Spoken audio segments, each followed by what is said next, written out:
नमस्कार दोस्तों, बहुत बहुत स्वागत है आपका आपके अपने YouTube चैनल पर। आज की इस वीडियो में हम AI और रोबोटिक्स इसके MCQ को सॉल्व करेंगे और हर बार की तरह हम हर MCQ के साथ में उसको डिस्कस भी करेंगे। जितना मैं बाकी जो ऑप्शंस हैं उनके बारे में भी ट्राई करूंगा आपको बताने की, ताकि आप एक क्वेश्चन के साथ में और 3 से 4 क्वेश्चंस को तैयार कर पाएँ। चलिए बिना टाइम वेस्ट किए हम अपनी वीडियो को शुरू करते हैं। पहला क्वेश्चन है, रोबोट शब्द का प्रयोग सर्वप्रथम किसने किया था? तो रोबोट जो पहली बार यूज़ किया गया था वर्ड, ये कारेल कापेक ने यूज़ किया गया था इस वर्ड को, ठीक है। और उन्होंने काफ़ी काम किया है रोबोट को डेवलप करने के लिए। सोफिया एक रोबोट है, ठीक है, ये 2016 में इसको बनाया गया था, ह्यूमनॉइड रोबोट है। जॉन मैकार्थी को फादर ऑफ AI बोलते हैं, AI के फादर हैं। टिम बर्नर्स-ली के बारे में आपने सुना होगा, इन्होंने www डॉट की खोज की थी, जो प्रयोग किया था अपनी एक नोवेल है उसमें इसका प्रयोग किया था।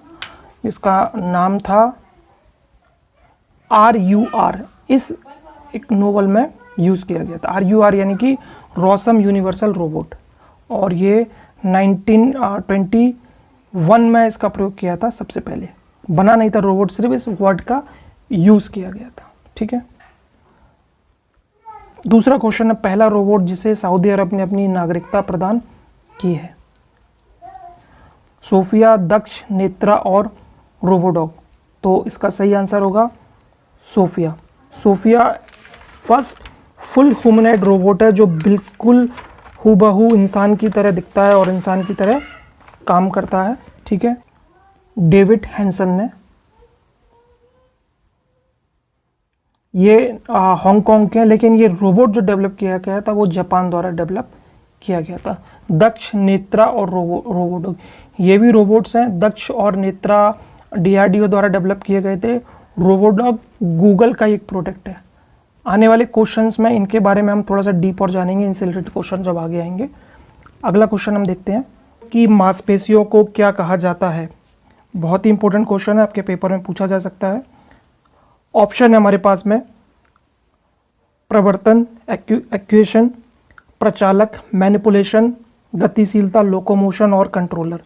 तो इसका सही आंसर है प्रवर्तन। याद रखें, रोबोट की मांसपेशियाँ एक्चुअल में जो इंसानों की मांसपेशियाँ होती है वैसी नहीं होती हैं। इसमें कुछ वायर और केबलिंग टाइप में होता है, उन्हें हम रोबोट की मांसपेशियाँ बोलते हैं। मैनिपुलेशन, ये भी काफ़ी इंपॉर्टेंट है। इसका यूज़ रोबोट करता है किसी चीज़ों को उठाने के लिए। एक तरीके से हम इसको रोबोट के हाथ बोल सकते हैं, या हम किसी चीज़ को उठाने के लिए रोबोट प्रचालक का यूज़ करता है। गतिशीलता लोकोमोशन को बोलते हैं। इसमें इसके लेग्स आ जाते हैं। लेग्स भी कई टाइप के होते हैं, कई बार ये व्हील्स फॉर्म में होते हैं और कई बार ये एक स्टिक फॉर्म में होते हैं, ठीक है। तो लोकोमोशन में जब रोबोट आपका मूव करता है एक पोजीशन से दूसरी पोजीशन में, तो वो हमारा लोकोमोशन का पार्ट होता है। कंट्रोलर नियंत्रक को बोलते हैं, और ये इसका ब्रेन होता है जो इस पूरे रोबोट को चलाता है। जो भी प्रोग्राम वगैरह फीड किए गए हैं वो इसके कंट्रोलर में होते हैं। ये चारों में से आपके सामने कोई भी क्वेश्चन पेपर में आ सकता है, याद रखें। अगला क्वेश्चन है, रोबोट जो कठिन ज्योग्राफिकल कंडीशंस में काम करते हैं उन्हें हम क्या कहते हैं? Tele operated robot, pre programmed, automation और स्वाम रोबोट। ज्योग्राफिकल कंडीशन ऐसी जहां ह्यूमन बीइंग इजीली नहीं जा सकता, जैसे कि पहाड़ी क्षेत्र है, ठीक है, कुछ पानी वाला क्षेत्र है, जहां पर कंडीशन आड़ी टेढ़ी होती हैं और इंसान के लिए थोड़ा सा मुश्किल होता है, वहाँ हम ऐसे रोबोट का यूज़ करते हैं। तो इसका सही आंसर होगा tele operated robot. Pre programmed और ऑटोमेशन रोबोट, ये जो दोनों रोबोट है ये फैक्ट्री में यूज़ किए जाते हैं या किसी कंपनी में यूज़ किए जाते हैं। प्री प्रोग्राम का अर्थ ये होता है कि पहले से एक प्रोग्राम रोबोट के अंदर डाल दिया जाता है। बहुत सारी फैक्ट्रियाँ होती हैं जो काफ़ी सारे बल्क में है, जैसे बिस्किट है, कुछ पार्ट्स है, कुछ गाड़ी के पार्ट्स है, इस टाइप के बनाती हैं। ऑटोमेशन रोबोट में भी वही एक ऑटोमेटिक फंक्शन होता है और रोबोट को एक पर्टिकुलर काम दिया जाता है, वो उस काम को रेगुलर करता जाता है। डी ऑप्शन पर लिखा है स्वार्म रोबोट। ये सिंगल रोबोट नहीं होते, ये मल्टीपल रोबोट होते हैं और एक दूसरे से जुड़े होते हैं, अलग अलग काम नहीं करते, एक दूसरे से जुड़कर काम करते हैं, उन्हें हम स्वयं रोबोट बोलते हैं। तो कभी क्वेश्चन पेपर में आपके क्वेश्चन आ सकता है कि मल्टीपल रोबोट या एक दूसरे से कनेक्ट रोबोट किसे बोलते हैं, तो सही आंसर होगा इसका स्वयं रोबोट। अगला क्वेश्चन हम देखते हैं, डिवाइस जिसका प्रयोग रेडियो सर्जरी देने के लिए किया जाता है। रेडियो सर्जरी के लिए भी एक रोबोट डेवलप किया गया है, उसका सही आंसर है साइबर नाइफ। इसका यूज़ रेडियो सर्जरी के लिए करते हैं हम। रेडियो सर्जरी एक्सरे वगैरह जो होता है उसके काम में आता है। बी ऑप्शन पे लिखा है द विंसी सर्जिकल सिस्टम, बड़ा ही डिफरेंट नाम है। इसका प्रयोग हम शल्य चिकित्सा में करते हैं, याद रखें, शल्य चिकित्सा में, ठीक है। ये भी मेडिकल फील्ड्स में यूज होता है। ऑप्शन सी रोबोटिक प्रोस्थेटिक, ये कृत्रिम अंग के काम में आता है। जैसे किसी का पैर नहीं है, किसी का हाथ नहीं है, किसी का घुटने से नहीं होता, किसी का काफ़ी ऊपर से नहीं होता, तो वहाँ पर हम ये प्रोस्थेटिक वाला यूज़ करते हैं और ये कृत्रिम अंग की तरह बॉडी में काम करता है और ये कृत्रिम अंग की तरह बॉडी में काम करता है। चौथे नंबर पर लिखा है रोबोटिक ऑर्थोटिक्स, ये लकवाग्रस्त पेशेंट होते हैं जिन्हें हम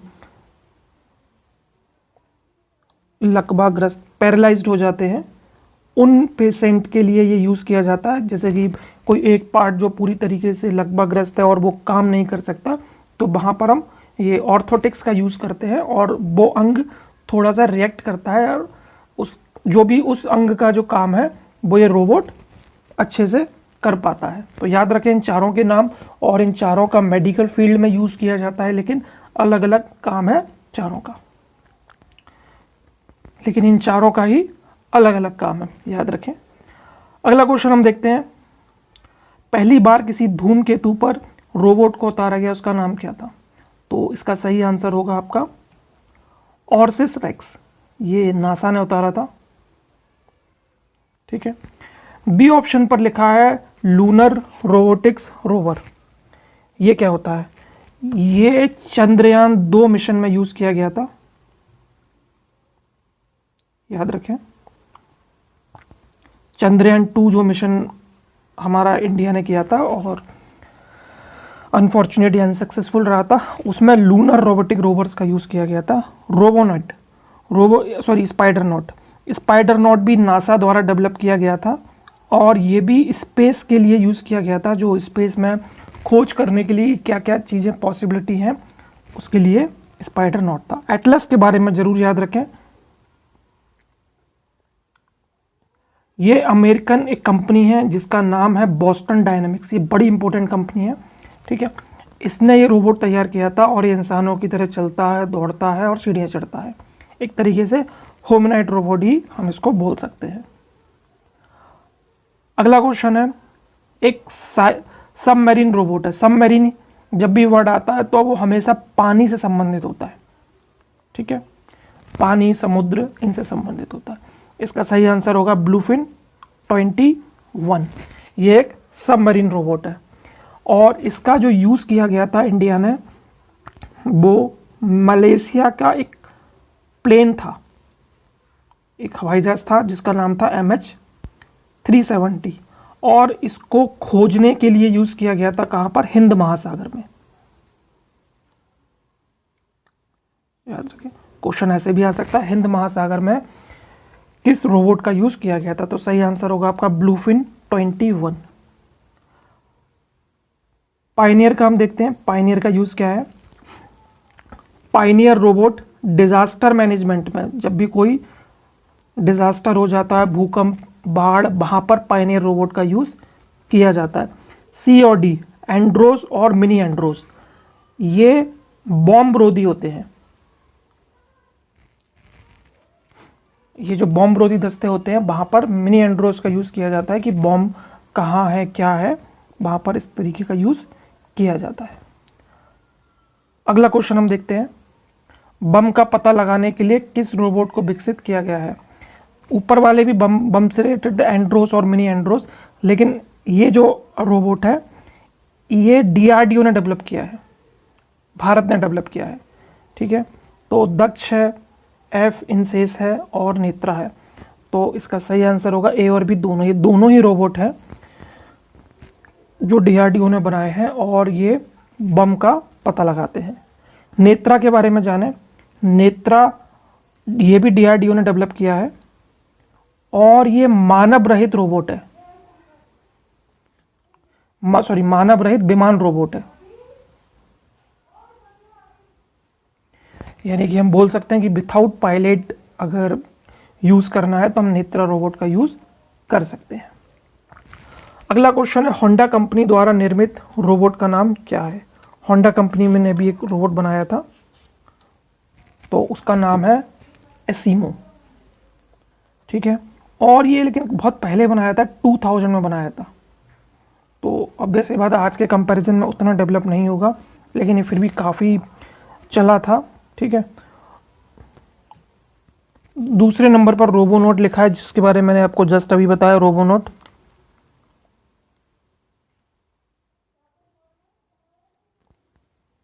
ये एक ह्यूमनॉइड रोबोट है।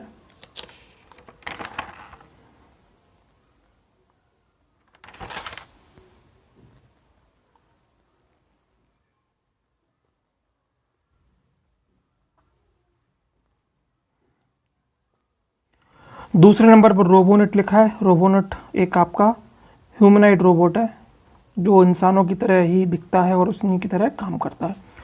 रोबोडॉग ये बहुत इंपॉर्टेंट है, इसको मैं हटा देता हूँ अभी। रोबोडॉग को स्पॉट डॉग के नाम से भी लॉन्च किया गया था, और ये किसने लॉन्च किया याद रखें, क्वेश्चन आ सकता है। गूगल ने लॉन्च किया था।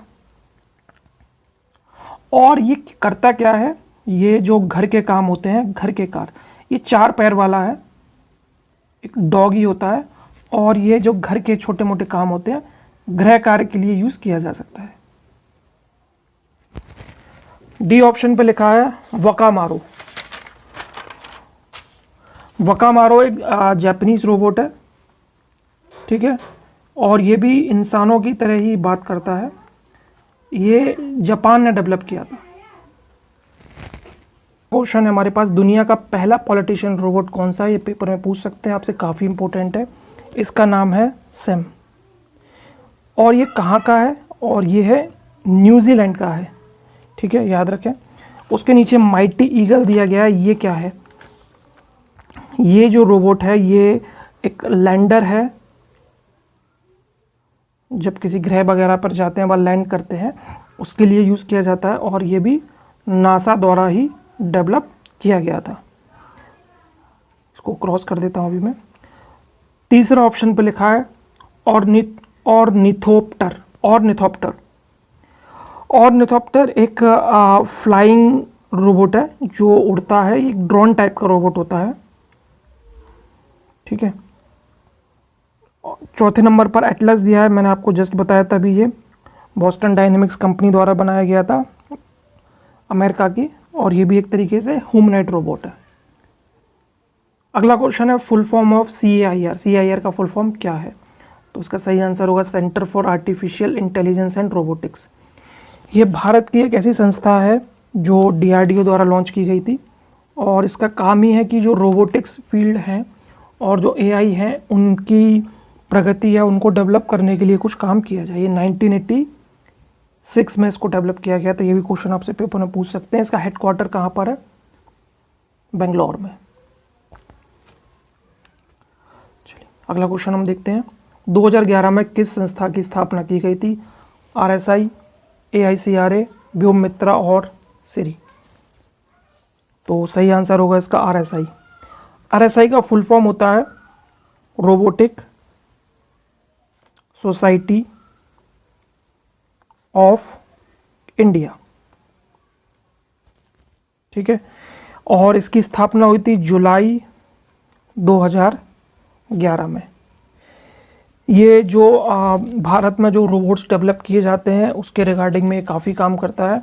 और इसके बारे में एक पॉइंट और देखें कि ये हर साल एक प्रोग्राम कराता है जिसको AIR बोलते हैं, एडवांस्ड इन रोबोटिक्स। ये पेन से थोड़ा सा लिखने में दिक्कत आती है, इससे टच वाले से थोड़ा सा राइटिंग ऐसे ही आएगी इसमें। ये हर साल एक एडवांस इन रोबोटिक्स का एक प्रोग्राम कराता है जो हर 2 साल में एक बार होता है, 2 ईयर में। मिटा देता हूँ पहले ये। 2019 में ये जो प्रोग्राम हुआ था ये मद्रास में हुआ था और 2021 का कानपुर में है। ठीक है, अगली संस्था है इसी के नीचे AICRA। ठीक है, ये भी एक रोबोटिक्स से रिलेटेड संस्था है, लेकिन 2011 हमने पूछा था स्थापना किसकी हुई, तो इसकी 2014 में स्थापना हुई थी। इसका फुल फॉर्म होता है all India council for robotics and automation.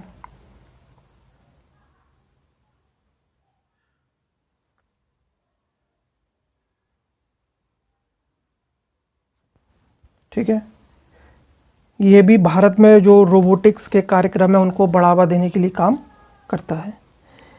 तीसरे नंबर पर व्योम मित्रा लिखा हुआ है। व्योम मित्रा कोई संस्था नहीं है, व्योम मित्रा एक रोबोट है जो अंतरिक्ष अभियान से जुड़ा हुआ एक रोबोट है। इसके बारे में भी आगे क्वेश्चन आएगा, उसमें मैं डिटेल से बताऊंगा। सिरी भी एक रोबोटिक्स सॉफ्टवेयर है और ये एप्पल के द्वारा डिज़ाइन किया गया था। सिरी कब किया गया था? इसको 2011 में। अगला क्वेश्चन हम देखते हैं क्या है। अंतरिक्ष अभियान से जुड़ा भारतीय रोबोट कौन सा है? जस्ट मैंने अभी आपको बताया, व्योम मित्रा। व्योम मित्रा एक रोबोट है जो अंतरिक्ष अभियान से जुड़ा हुआ है। ठीक है, इसे डेवलप किया गया है भारत में ही और ये 2020 में डेवलप हुआ है शायद। ठीक है, ब्रावो। ब्रावो क्या है? ये टाटा स्टील द्वारा डेवलप किया गया था 2017 में। इसका उद्देश्य क्या था? कर्मचारियों की कमी को पूरा करना, यानी कि ये रिप्लेसमेंट था एम्प्लॉय का। भीम। भीम एक सुपर पावर ड्रोन रोबोट है।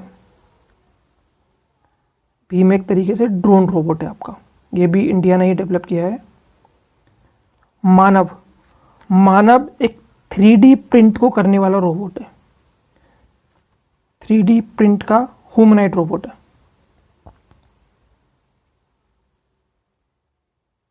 तो ये भी बड़ा इंपॉर्टेंट क्वेश्चन है, 3D प्रिंट के लिए कौन सा रोबोट डेवलप किया गया है? मानव।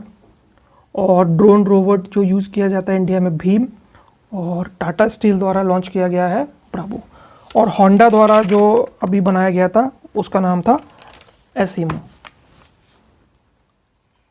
अगला हम क्वेश्चन देखते हैं, चंद्रयान 2 मिशन में AI पर आधारित किस रोवर्स का प्रयोग किया गया था? तो ऑप्शन है प्रज्ञान, लक्ष्मी, ग्रिड रोबोट और रश्मि। बहुत इंपॉर्टेंट क्वेश्चन है और इसके बाकी जो ऑप्शन है वो भी बड़े काम के हैं। तो इसका सही आंसर होगा प्रज्ञान। प्रज्ञान का यूज किया गया था चंद्रयान 2 मिशन के लिए। बाकी जो 3 है ये भी एक तरीके से रोबोट है, इनके बारे में भी जान लें। लक्ष्मी फर्स्ट बैंकिंग रोबोट है जो भारत में डेवलप किया गया था सिटी यूनियन बैंक द्वारा। सिटी यूनियन बैंक द्वारा, ये अलग अलग नाम है। ठीक है, 2016 में डेवलप किया गया था और इसे हम बैंकिंग रोबोट बोलते हैं।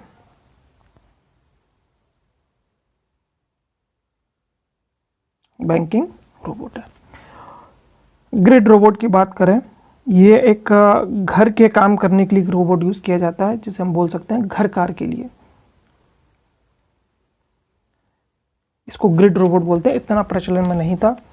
रश्मि बड़ा इंपॉर्टेंट है, मिटा देता हूं मैं इसको पहले। रश्मि पहला रोबोट था जो हिंदी में भी बात कर सकता था और इसके अलावा और ये 4 लैंग्वेज में बात करता है। ये 2018 में लॉन्च हुआ था। ये हिंदी लैंग्वेज में यूज कर सकता है, बात कर सकता है, इसकी खास बात है। ठीक है, इसको 2018 में रंजीत श्रीवास्तव जी ने इसको डिजाइन किया था, इनका नाम भी याद रखें।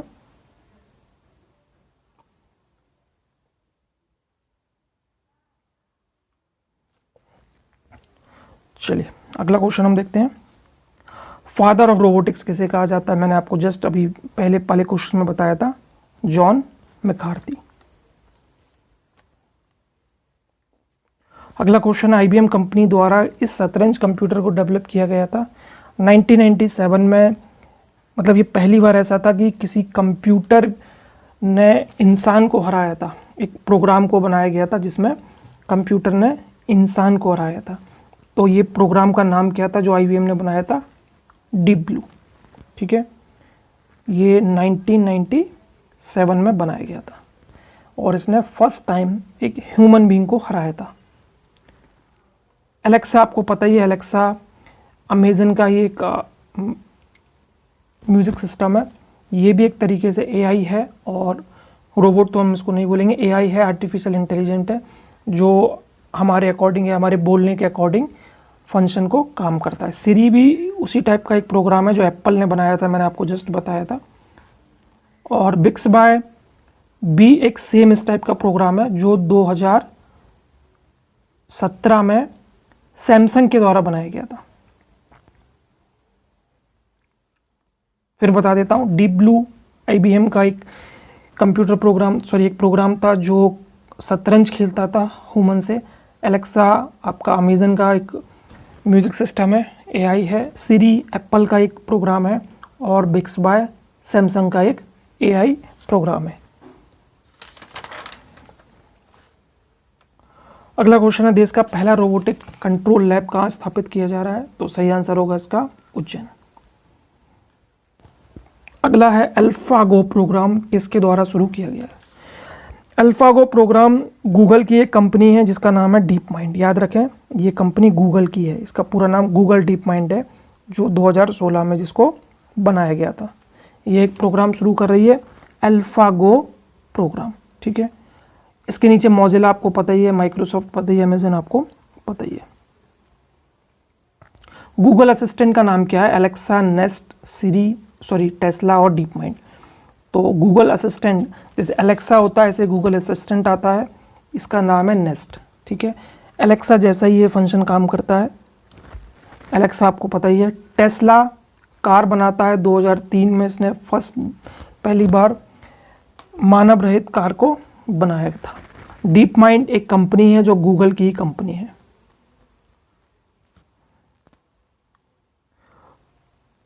अगला क्वेश्चन है हमारे पास में, देश का पहला ट्रैफिक रोबोट कहाँ स्थापित किया गया है? सही आंसर होगा इसका इंदौर में। अगला क्वेश्चन है, आईआरसीटीसी द्वारा किस चैटबॉट को शुरू किया गया है? अब आईआरसीटीसी की वेबसाइट पर जाते हैं, एक चैटिंग करने का एक बॉक्स आता है जिसमें हमें कोई प्रॉब्लम हो रही है तो हम उसमें उसको मैसेज के थ्रू बता सकते हैं। तो उस चैटबॉट का नाम क्या है? उसका नाम है आस्क दिशा। डीप ब्लू, सिरी, बिक्स बाय आपको मैंने जस्ट अभी बता दिया था। राष्ट्रीय कृत्रिम बुद्धिमत्ता कार्यक्रम एआई प्रोग्राम किसके द्वारा शुरू किया गया है? ये 2018-19 में शुरू किए गए प्रोग्राम। और ये किसके द्वारा शुरू किए गए हैं? ये शुरू किए गए हैं नीति आयोग के द्वारा। ठीक है, ये कुछ क्वेश्चंस थे जो एआई और रोबोटिक्स से रिलेटेड थे। इसमें एआई को मैंने कवर करने की कोशिश की है और रोबोटिक्स को कवर करने की कोशिश की है। ये इंपॉर्टेंट क्वेश्चंस हैं, यही पेपर में मोस्टली पूछे जाते हैं, बहुत ज़्यादा इसमें पढ़ने की आवश्यकता नहीं है। ये 22 क्वेश्चन है, लेकिन इसके साथ में जो ऑप्शंस हैं अदर, उनसे आपके 60-70 क्वेश्चन इजीली तैयार हो गए होंगे। वीडियो पसंद आया हो तो हमारे चैनल को लाइक करें, सब्सक्राइब करें और शेयर करें। अगली वीडियो में बहुत जल्दी आपके सामने लेकर आऊँगा। Till then good bye, see you, take care, bye bye.